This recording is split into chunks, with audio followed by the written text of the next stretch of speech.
By the way, I think 80% of the people in this country wanatumia simu za lipa mdogo mdogo. We, kila mahali ni lipa mdogo mdogo. Unaenda to your friend anakwambia nitumie kaso hapo, nataka nilipe simu.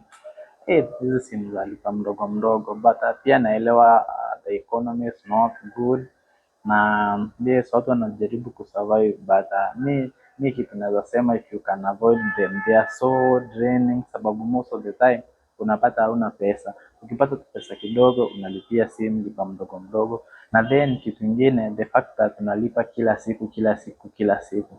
So imagine pesa unapata, maybe you will have to sacrifice lunch ama transport. Sometimes unangoja zile unangoja time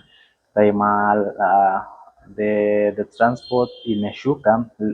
Let's say unakaa town hadi saa 3 ya usiku ati ndo ungoje fare ishuke, ingine ndo ulipie simu ya lipa mdogo mdogo. Kwa mimi naweza advise people, kama uko na pesa kidogo, just budget that kwa simu, uchukue simu ya pesa ndogo, na ndo usiingie kwa hii trap ya lipa mdogo mdogo.